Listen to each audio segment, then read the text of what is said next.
Okay.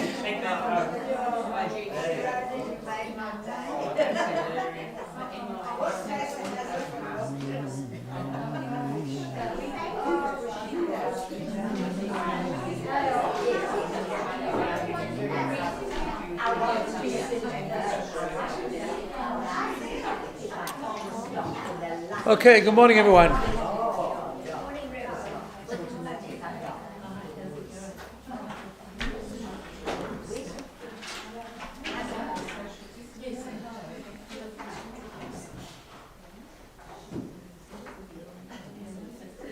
All right, we're in week 4. Week 5. Is it week 5? Okay. I've lost track. That's good. Whatever week it is, it's a new week. I just want to begin with a small review of last week. So, last week we spoke about 2 topics. One was bad moods, and the other one was self-criticism. Bad moods, we talked about a Kabbalistic source of why actually our mood fluctuates. It comes from a good part, that we are flexible people, we integrate the different emotions, interact with each other. And that's why it's quite normal for moods to change and emotions to change. And we talked about the power of harnessing the different moods and using them for different achievements, emotional achievements or spiritual achievements or purpose achievements. Depending on what mood we're in, we can sort of engage in that type of reflection or that type of behavior, which would be in line with that emotion. And then we spend more time on the concept of self-criticism, and I just want to run through quickly the 5 points that we made. First one is that very often when we criticize and bash up ourselves, we're actually not accurate, because of the Talmudic principle, which we explained at length last week. A person is related to themselves, and therefore our subjectivity doesn't allow us always to be exactly accurate. At the same time, we talked about the importance of self-awareness, which is needed for growth.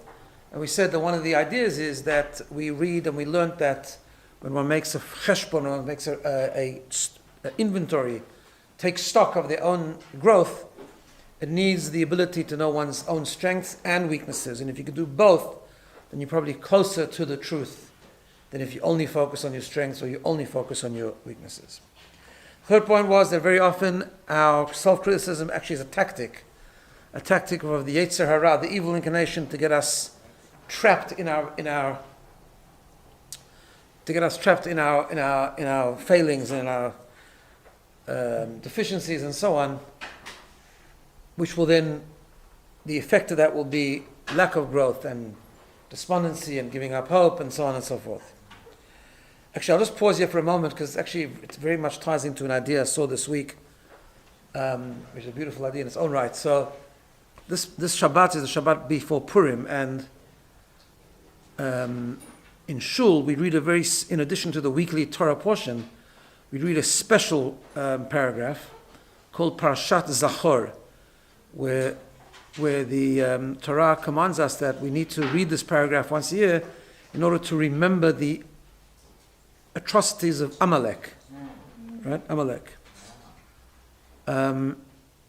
Amalek was a nation that attacked the Jewish people when they came out of Egypt. They represent a physical evil, but also, as the commentaries explain, a spiritual evil. The evil of apathy, the evil of cynicism, the evil of losing enthusiasm and passion, and so on. And therefore the Torah tells us we have to remember Amalek and be aware of it, and timche et zecher Amalek, to actually erase and destroy the nation of Amalek. But when the Torah tells us about remembering Amalek, it says the following. It says, Zachor, you shall remember what Amalek did to you, Baderech b'tzeitchem miMitzrayim, on the way when you left Egypt. Right? And the commentaries ask the question, the particular commentary I was reading this week asked the question, why is it so important for the Torah, where every word is counted, to emphasize that you got to remember that whatever they did to you was on the way out of Egypt? What's the difference where it was?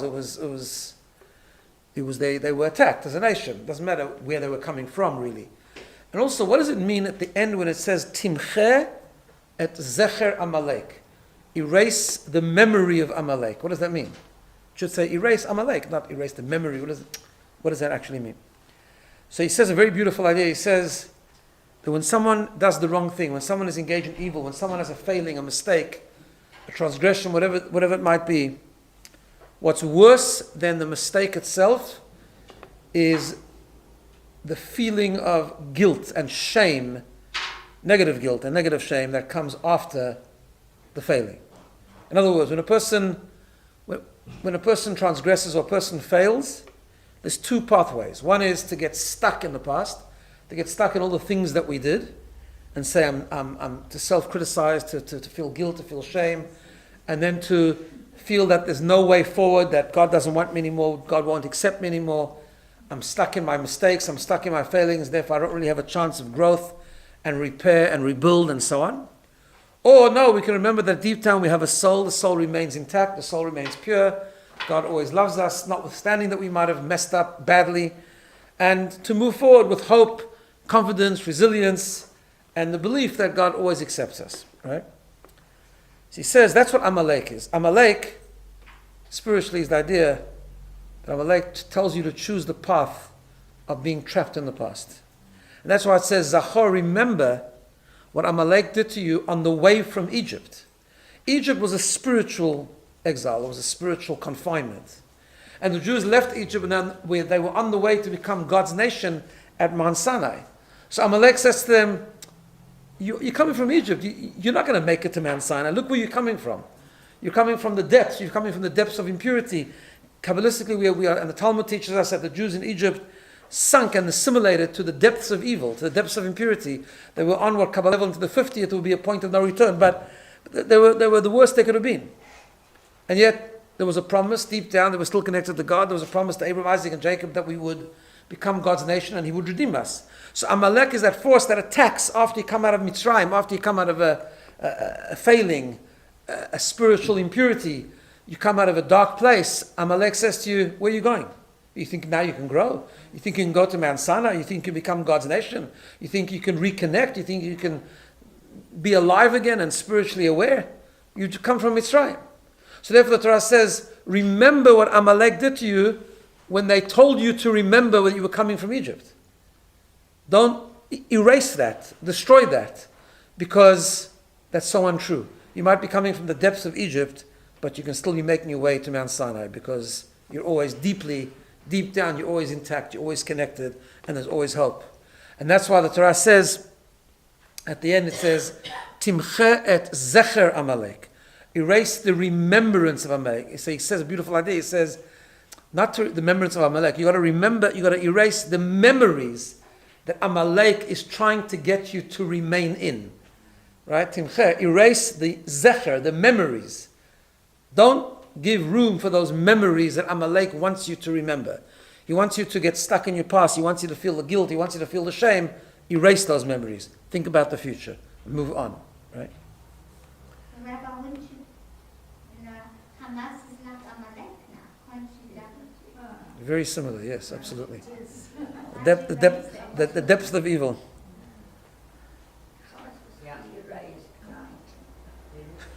Trump just put out a thing warning them that they're going to be erased. So maybe he wants to fulfill the mitzvah. He's got. Get out of it is not Red Sea. No. There is a Red Sea. It's going to split. Whatever's in the way will split. That's part of the belief, by the way. That's exactly the point, actually. Good point. The Jews also thought there was no path. They came to the Red Sea and they thought maybe Amalek was right. Look, we're stuck. There's nowhere to go. God said, you just keep moving. You keep moving, the sea will split.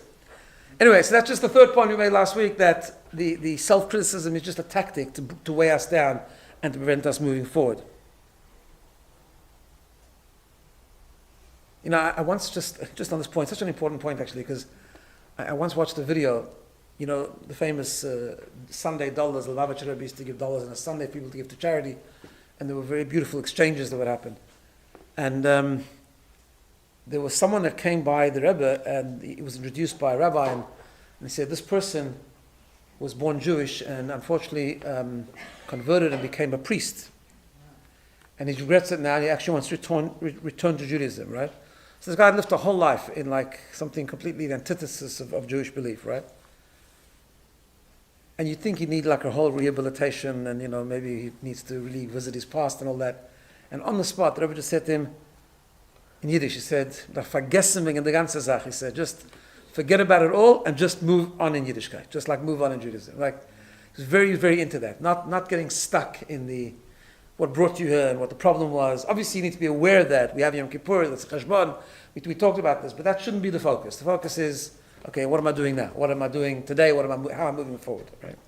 So that's why this obsession of self-criticism is often just a tactic of the evil energy which we have within us to hold us back. The fifth thing we said last week is the way to tell the difference between healthy discomfort in order to grow and negative guilt is, what does it lead to? It's very simple. If it leads you to being more despondent, then you know it's wrong. If it leads you to create a sense of urgency to fix, repair, and rebuild and reconnect, then it's good. And finally, the final point we made, and I told you the famous story of the Chafetz Chaim, that after all said and done, it's actually a transgression of the Torah. Torah says you can't talk Lashon Hara. You can't gossip. And the Chafetz Chaim told us through a story that he had on the train, I told you last week, that he learned that Lashon Hara is not only a prohibition to talk about others, it's a prohibition to talk badly about yourself as well. So that's why we shouldn't do that. Unless, of course, we need it for a purpose, to make us forward, to make us move. But otherwise, we're not supposed to do it. Okay. Before we start today's topic, I want to share with you something. I just came across, I was looking for it actually. I saw a letter many years ago, and I remember it had some amazing points in it. I saw a letter written by the third Chabad Rebbe, the Tzemach Tzedek, lived about 200 years ago. And I was thinking, I wanted to see something there. I was looking for a particular detail and I couldn't find it. Anyway, I Googled it, and lo and behold, I found it. Right? I found it in English, actually. I still can't find the Hebrew source, but because in Chabad.org they actually translate the letter, but they forgot to put the reference. I don't know why, so I couldn't look it up. It's an original, but it's a pretty accurate translation, I think. And it's just a fascinating letter because it contains things that we've been talking about over the last few weeks, put very succinctly. I want to just quote a few excerpts of the letter. The letter was written to a mechutin of his, meaning there was a person called Reb Shlomo Freidis, whose daughter married the son of the Tzemach Tzedek. And this Rabbi Freidis had fallen ill, and he was very, very consumed with worry of his health and anxiety and all kinds of things. And then he prayed to God. He wrote to the Tzemach Tzedek that he's davening to Hashem to take away the fear and the worry. And the Tzemach Tzedek didn't like that response, and he wrote in the following letters. He said, so I'll just quote you a few little things. That's beautiful. Yes, it's true, he says, that we have to ask God for joy. As the psalm goes, Tehillim, it says, rejoice the soul of your servant. Similarly, in our prayers, one of our prayers, in the evening prayers, we say, remove grief and moaning from amongst us. We ask God to help us get rid of anxiety, get rid of worry. He says, nevertheless, there's also the panic that a person brings upon himself. Right? We talked about this 2 weeks ago about worry. And every person has the choice and the control to prevent himself from doing so. He's very strong about that we have a choice, actually. It's a choice, right? There is clear proof of this. What's the proof, he says? The Torah prohibits, there's a whole section in the Torah, in Deuteronomy, where it talks about how Jews should go to war. You know that? By the way, we've seen, if you watch videos, we've seen an enaction of this, actually. In modern day times, very often before they went into Gaza, there was a superior soldier or a general that would get up and say what the Torah says. And it says like this: the Torah prohibits a person from panic and fear at a time of war. Because the Kohen Gadol, an appointed, important Kohen would get up before they went to war. In ancient times, he would say, biblical times, he would say, "Hear, O Israel, you're about to go into battle with your enemy. Don't let your hearts be frail. Do not fear, nor panic, nor be in dread of them." Right? They repeated these verses nowadays with those videos before they went to Gaza. A lot of times they would do this again. Right? So the Tzemach Tzedek writes, he says, this appears quite astonishing. What should a person then do if nevertheless his heart leaps and he panics when he sees the blood of battle? So how can you just remove worry, right? He says, but this is how it works. Every person's soul is clothed with 3 external layers. We spoke about this, right? Thought, speech, and action. That's where the person's conduct takes place, and it is in these three layers that a person can exercise his free will. Every person can consciously choose what to think about, speak about, or do. In other words, the bottom line is that you actually can't change the emotion of worry and anxiety, but all our emotions need some form of expression. And that expression comes through what we call the three garments of the soul, which is thought, speech, and action. We've discussed this before. And that's what we can control. That's what the famous book, the Tanya, explains. We're not in control of our raw emotions. That's why we're not in control of the first initial feeling of those emotions, but we are in control of those things that give our emotions expression. We're in control of our thought, our speech, and action. And therefore we can choose to think about something else. We can choose to do something that will take away the anxiety. We can choose to speak about positive things, right? And that's what he sort of summarizes in this letter. It's a very beautiful summary of the whole concept. And he says you have to stop articulating these troubling thoughts in your mind. And then he writes to him, he says you should only speak about positive things and happy things. And at the end of the letter he says he should make sure to sing only happy tunes. He says, so I heard from my grandfather, teacher, and master. He's talking about his grandfather, the first Chabad Rebbe, the Alter Rebbe. He says, when we were in a town called BINA on the night of his passing, I began to pray the evening prayer with a sad melody, and he stopped me from doing so. And he said, no, you mustn't daven with that sad tune. You must daven with a happy tune, because then it'll bring simcha and bring joy. Anyway, just an interesting perspective of how he wrote. How he was quite sharp and hard about you can choose. You have to work at removing that worry and that fear and anxiety and so on. Okay. Today's topic. Before we do that, I want to remind everyone that next Thursday we'll still have a session, but more importantly, on the Friday, tomorrow week, is Purim, 9:15 at Ariella Spiridi's home, as we do every year. An hour of Purim, quick Megillah reading, an idea, some Hamantashen, Shloach Manot, and so on. All right, so today's topic, I want to talk about loneliness and isolation. Because one of the challenges people experience often is the feeling of loneliness and isolation, right? It's a challenge, and it can be quite severe.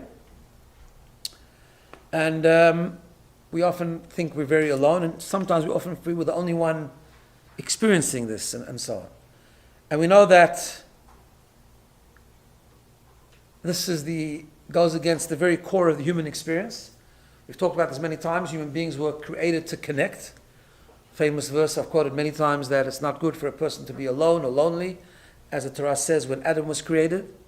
We are created to form relationships. In fact, what's interesting is, if you look in the Torah from the very beginning of Genesis till the Torah was given, which is all the way in the middle of Exodus, Shemot, right? We don't find so much about the relationship with God, we find more about relationships with people. The various marriages, the various relationships. And some of the commentaries explain because the ultimate relationship is the relationship we have with God, also connection. But before we can have that relationship, we have to learn how to have a relationship with people. And that's why the Torah the first book of the Torah is dedicated to human relationships. And then only then does God give us the Torah and say, okay, now that you've practiced relationships, now I'll introduce you to a higher level relationship, which is the relationship with a higher being, a relationship with God, right? Now we know that today in modern writings, there's a lot written about isolation and loneliness, and the things that it can have, and the effect that it can have on mental health, like depression, like anxiety, even things like suicidality, self-harm. There's even studies of cognitive decline. When people live in isolation or they live with loneliness, their mental and cognitive ability declines as well.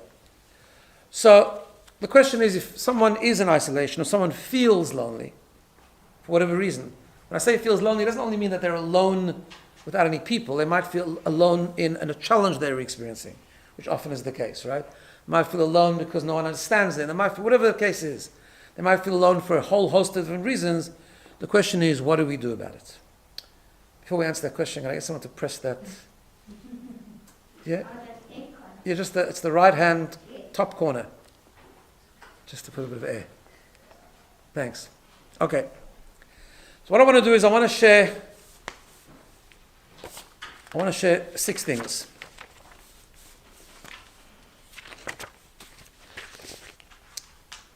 The first is a very simple thing, and I'm going to take again from that book that I've been reading, the some of the letters and the advice that the Lubavitcher Rebbe gave. He wrote extensively on this topic, and he gave different people.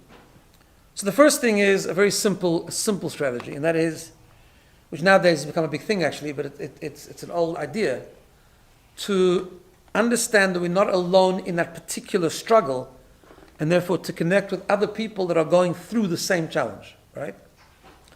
So there's an old saying, an old adage, which is brought by some of the very early commentaries on the Talmud, in the name, it was brought also by the author of the Code of Jewish Law, Rabbi Yosef Karo.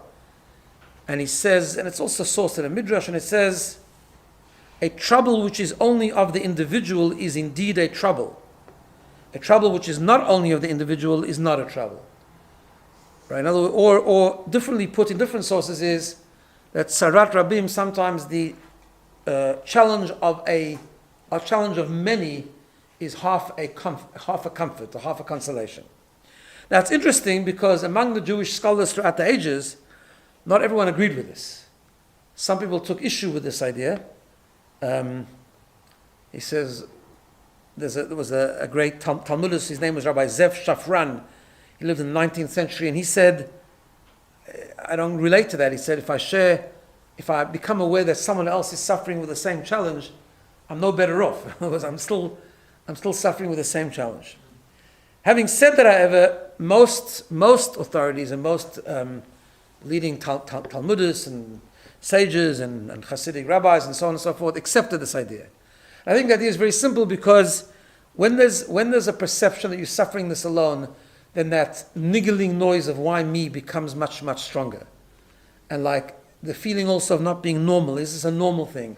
Like I must be different to everyone else, makes the pain so much greater. Of course, knowing that someone else suffers the same problem doesn't take away the problem, but it certainly makes it an easier load to bear, because you understand that, first of all, it's a normal thing. I'm not the only one that's going through this.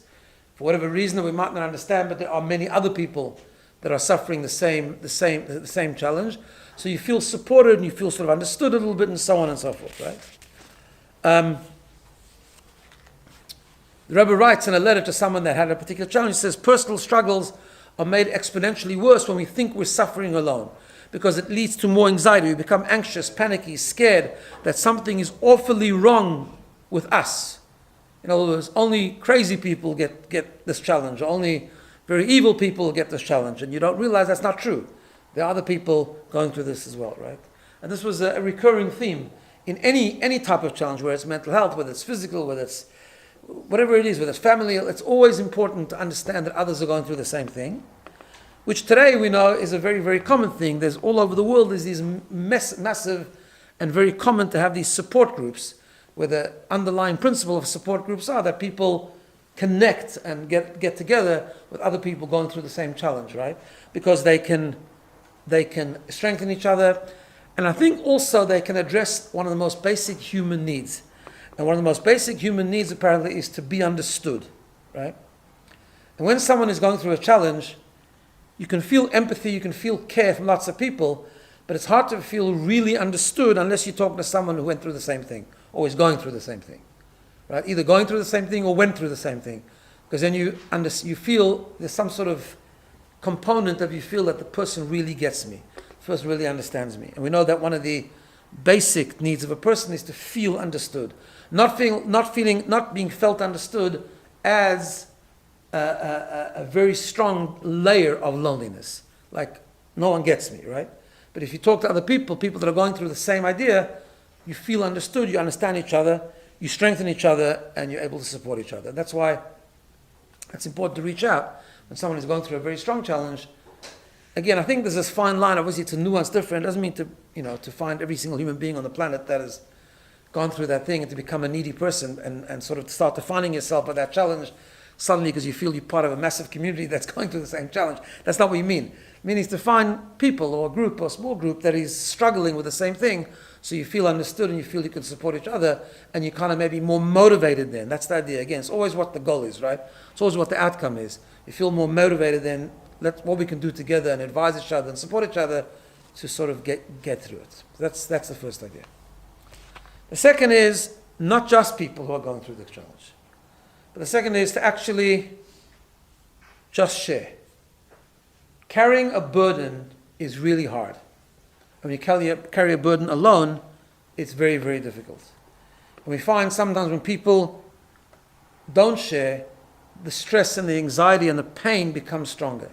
Sometimes sharing with someone else, just the sharing itself, allows you to release the load. As the King Solomon said, and I've mentioned this many, many times, but it refers to all challenges. He talks about anxiety and worry. He says, that if you have worry in the heart of a person, speak it out. Speak it out to someone. Carrying it inside in your heart is very difficult. Just a few days ago, I happened to chance on an interview.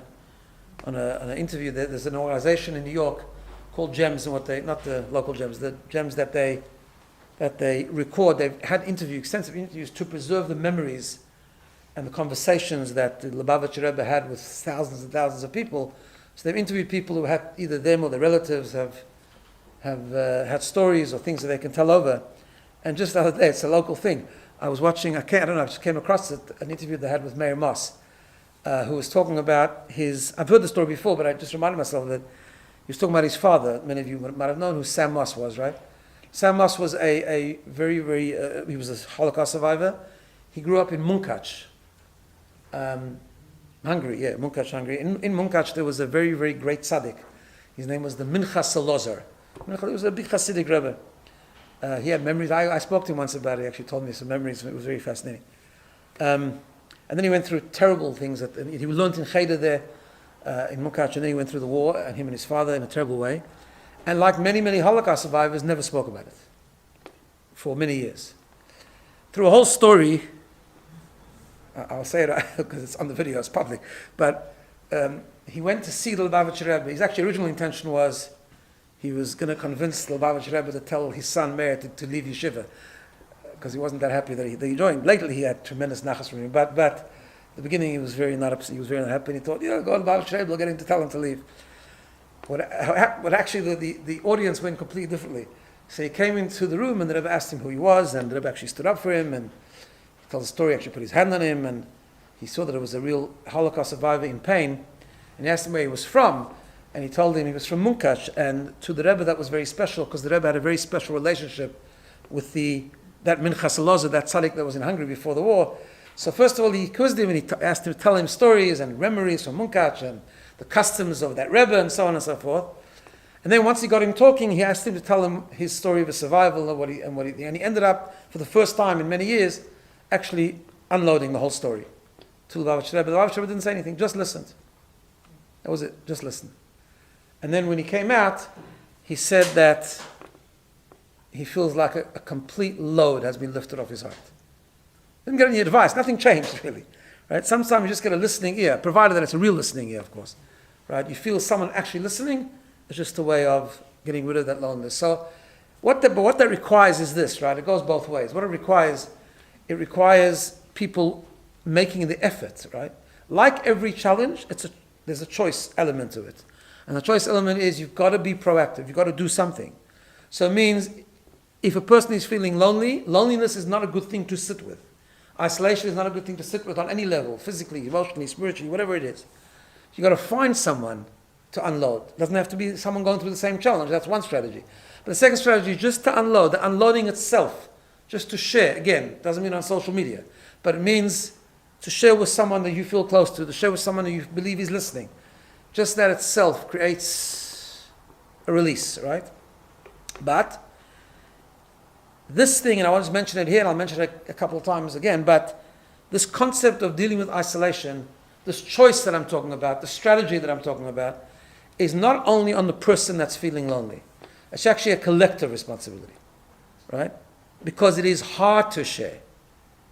And therefore, the responsibility on every person dealing with the challenge of isolation, the responsibility of all of us, is to make it easier for people to reach out, right? To make it easier for people to share, by being available to share. It's an important thing, right? Because people will sense, like, if they can share or not, and that's a kind of important thing. There's a famous idea about making it available to share, right? The power of this.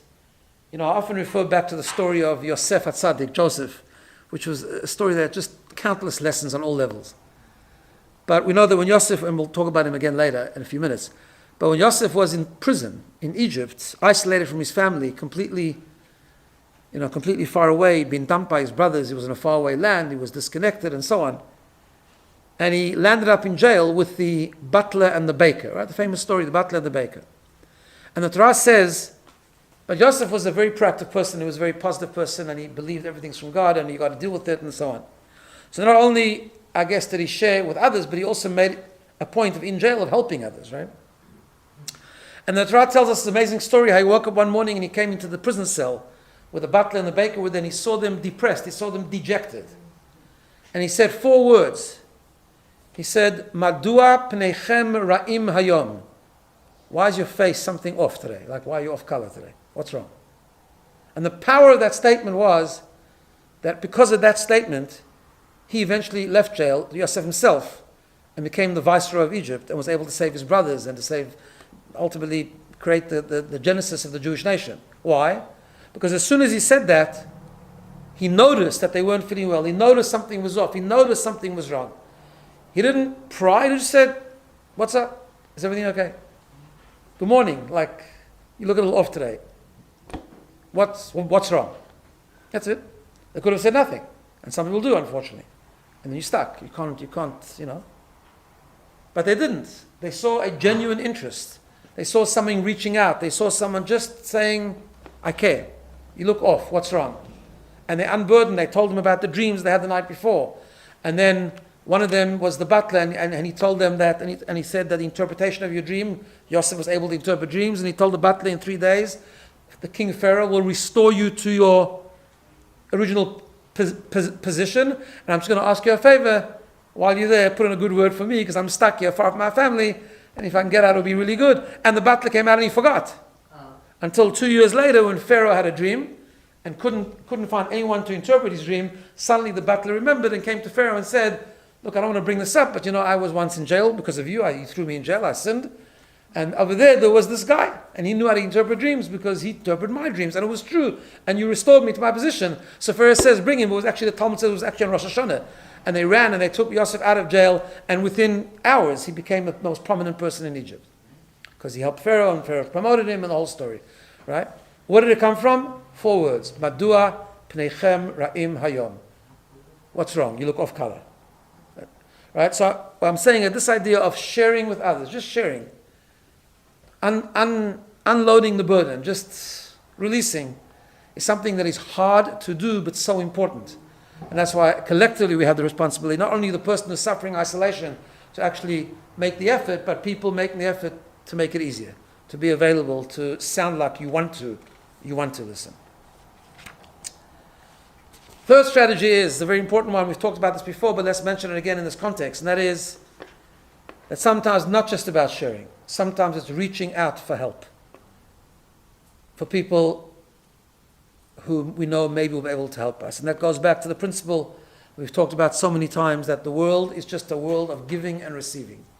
And we have to know how to give, and sometimes we have to know how to receive. And sometimes receiving for a lot of people is harder than giving, right? The Rebbe once wrote to someone who the Rebbe felt that he could get advice and get support from people who were near to him. I think it was like a young person or a teenager, whatever. And the Rebbe writes like this, very interesting. He says, one needs only to feel for those who refuse to accept a helping hand from near and dear ones, including parents.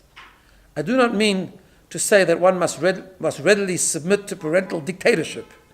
He knew he was talking to, right? He says, I'm not telling you have to become, But neither does it mean that one should always reject parental advice and help in the hope that eventually things will straighten out themselves. Because things often don't straighten out themselves, right? And sometimes we do need to ask people who are older, people who are wiser, people who are more experiencing. And it was interesting, I know that the Rebbe, would answer there was thousands and thousands of letters daily to the Rebbe that people seeking advice. Sometimes the Rebbe would give advice, but not always. Sometimes the Rebbe would tell people to go and seek advice from others, and he had a few very famous catchphrases. Because he felt that people should consult people. There were 2 themes. One was that you need to consult someone that really, really cares for you, but someone who also has some experience or expertise or life experience that could really advise you. And those 2 things have to go together. So for example, there was this concept that the Lubavitcher Rebbe had, very fascinating, about seeking medical advice. If someone would have a medical problem, often the Rebbe would answer, Ka'atzat, follow the advice of Rofeh Yedid, a doctor who's a friend.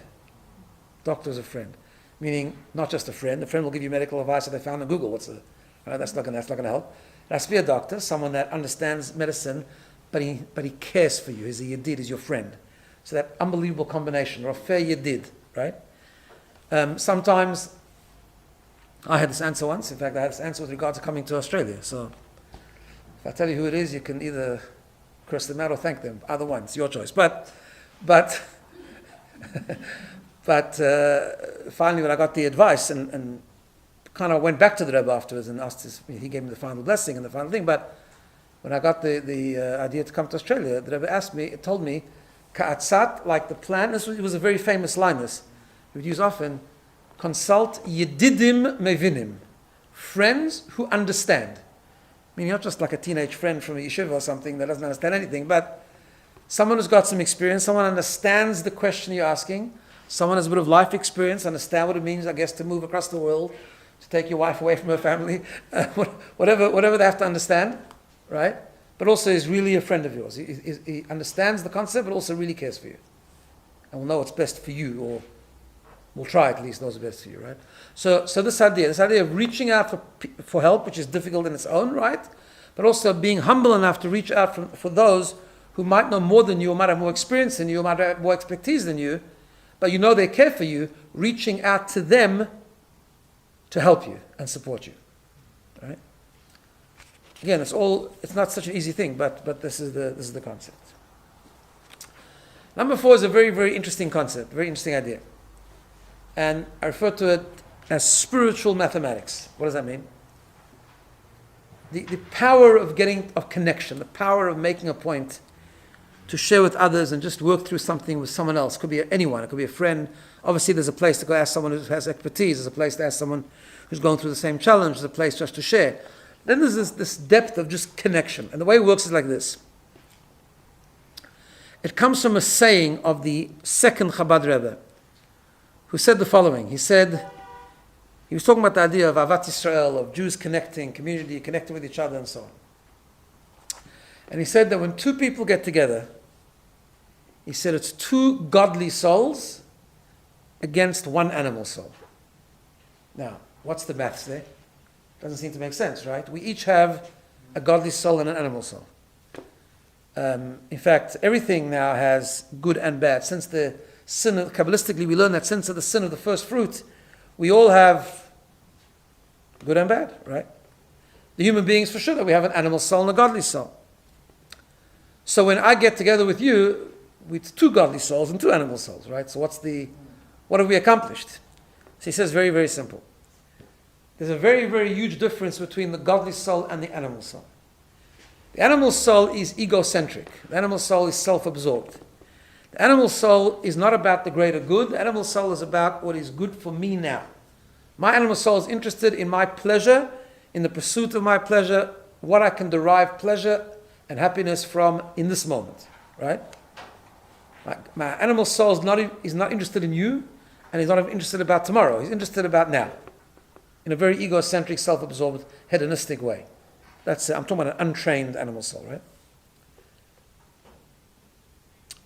And in fact, on the contrary, the ego of the animal soul is such that it actually is threatened by other people. That's where being threatened comes from ego. That you find it hard, you're not secure enough to make place for others, right? That is, ego lives in the animal soul. That's the animal consciousness of the person is the egocentricity. So my animal soul actually loses a lot of interest in you unless it thinks it can gain for itself. Which sometimes, by the way, relationships, the connections happen like that. That's when they break down. When people enter into relationships, it might sound like a very good relationship, but actually it's not, because someone is in the relationship for themselves, not for the other person.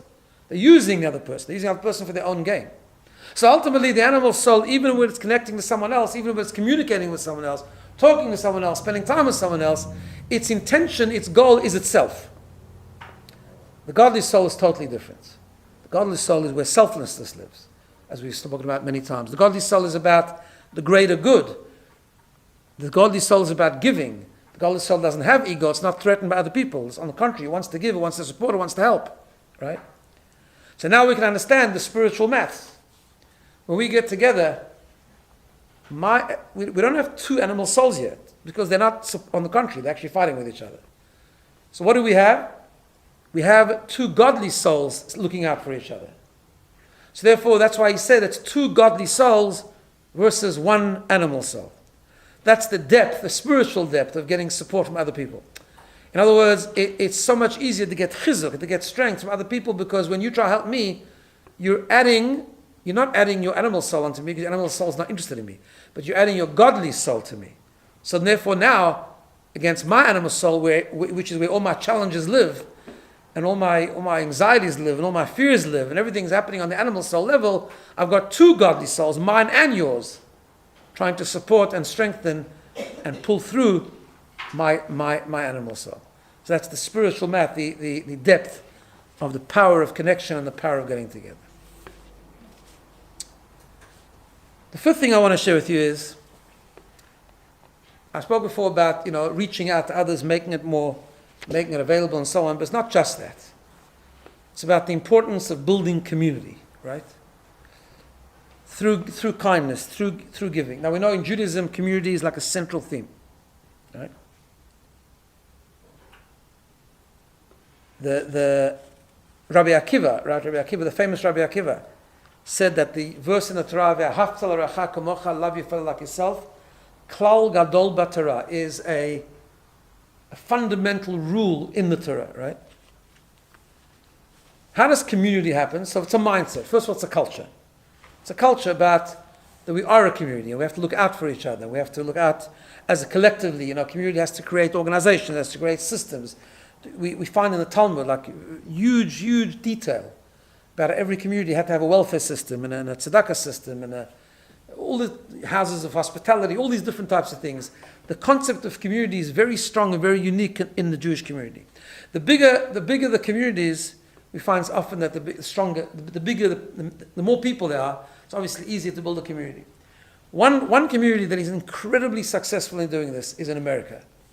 In Israel too, but in America there's this incredible wealth of organizations that are so community-minded. I'll tell you a cute little story. My daughter, Chanala, who lives in Brooklyn,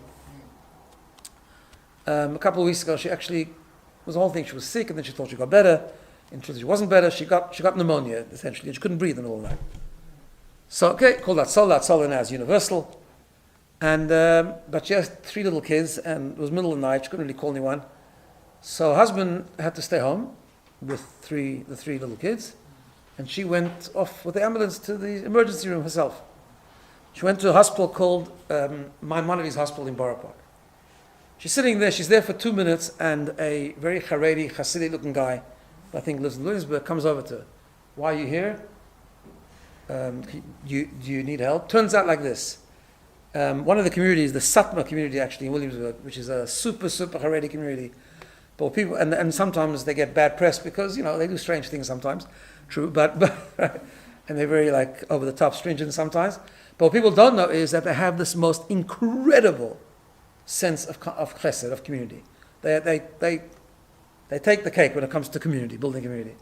And they have all these organizations. One of them is called the Bikur Cholim, like visiting the sick. They have busloads every day of volunteers that go visit people in the hospital. It doesn't matter who it is, they don't care who it is, how religious you are. They visit. One of the sections of this organization is they have people who hang out in the emergency room each night.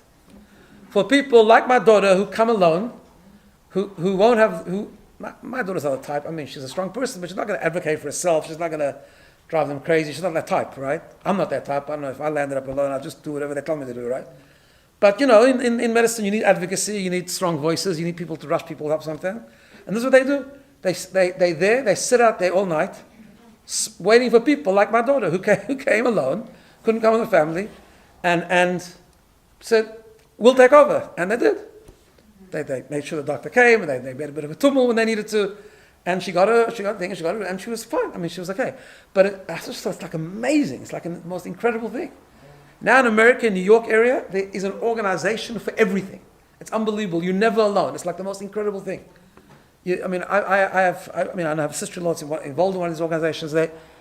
the things they do is absolutely phenomenal. And I've heard from people who are not in part of the community, non-Jews, whatever the case is, when they experience it, they are blown away. They cannot understand the sense of responsibility. Kol Yisrael arevim zeh bazeh. I'm sure you've heard the phrase, right? We're all responsible for each other. That idea of, but it takes a lot of people to create a culture like that. It's a spirit of giving, right? I mean, we're not big enough yet to have that. It's not important enough, I guess. But you know, if you're driving in New York, in the New York Jewish communities, and you get a flat tire, or something gets. Have you ever had the experience? I was going to say, it's the Chaverim, I'm talking about. Yeah, it's the same in They have it in London. Yeah, it's spreading out a lot of communities. There's something called Chaverim. Chaverim means friends, right? If you have a diamond ring and it got lost down a drain and you don't know what to do about it, you call them, they'll find it for you. They'll come a whole team, volunteers. They'll come, they have these machines, they'll go down and they'll work until they find it.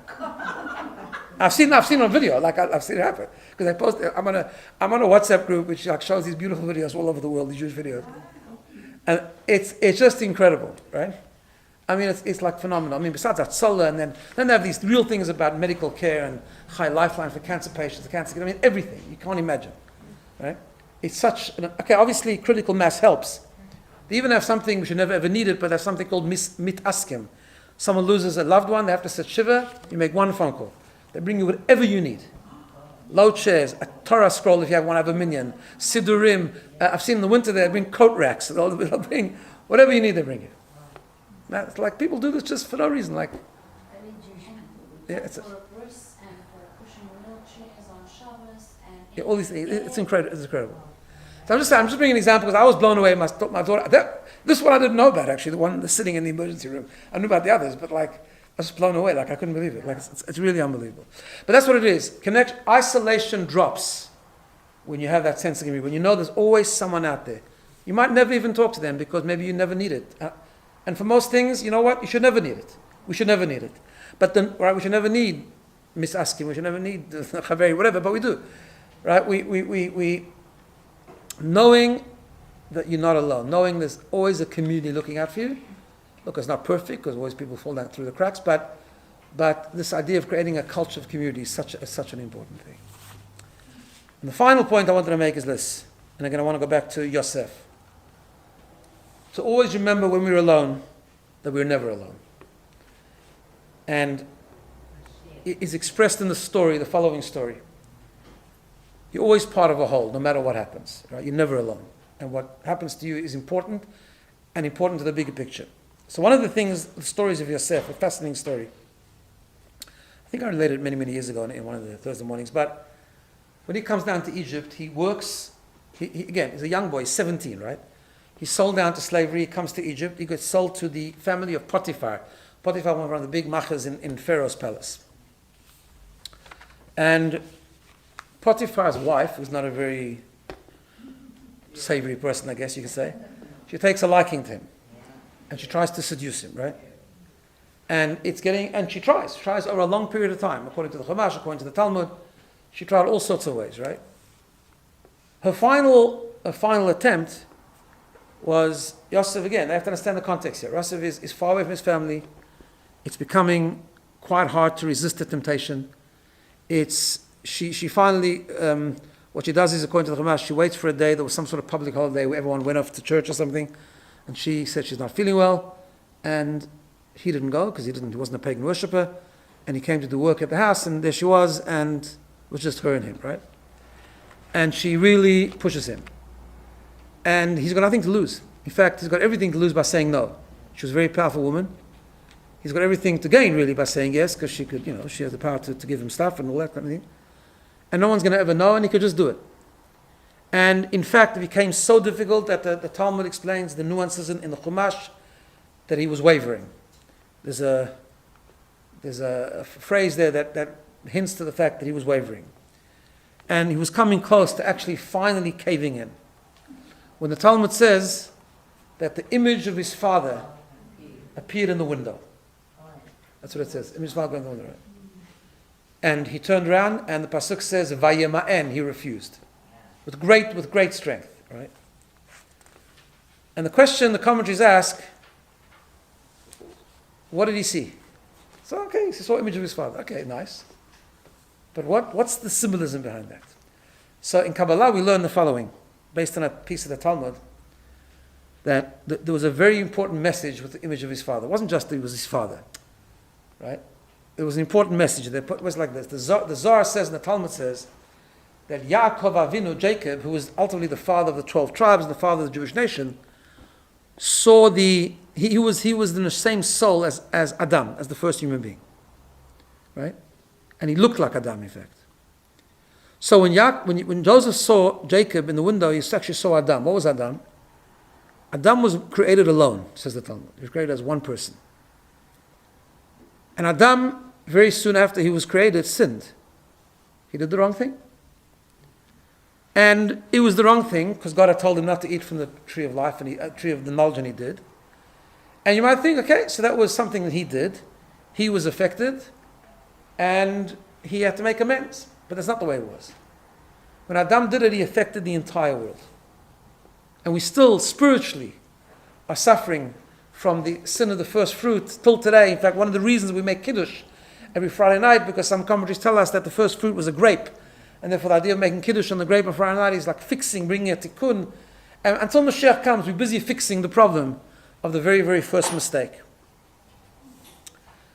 When Yaakov appears in the window with the visual image of Adam, Yosef gets the message very strongly.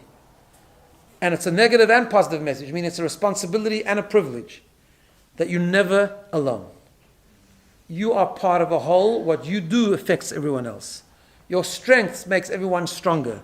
Your weakness can weaken everyone else as well. Right? What we do affects the whole world. Why? Because we actually are never alone. We're not alone. We're not alone. We're not a yachid. We're not an individual person. We're not a singular person. We're part of a great whole. But also it's a tremendous source of encouragement. Because we know that what we do and the strength we have and the inspiration we have is not just for us. If it was just for yourself, you would have said, okay, you know what, this is just too hard. I don't need to do this. I'm alone anyway, let me just fail and it's fine, I'll manage. And no one's going to ever know. But then you realize, no, I'm not alone. Whatever I do will strengthen everyone else. It will bring holiness to everyone else. It will bring inspiration to everyone else. It's still inspiring us till today, those verses in the Chumash, the strength of Yosef and so on and so forth. Therefore we know that even before we get to other people and before we connect to other people, we're never alone.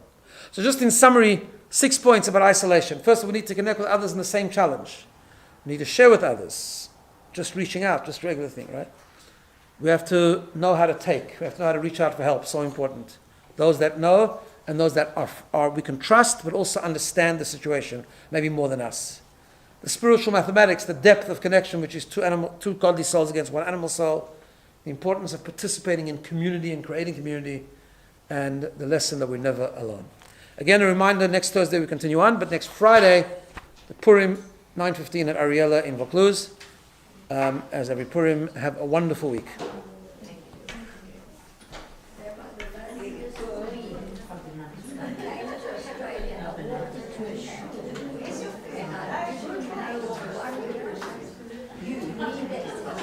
Yeah, no, sure.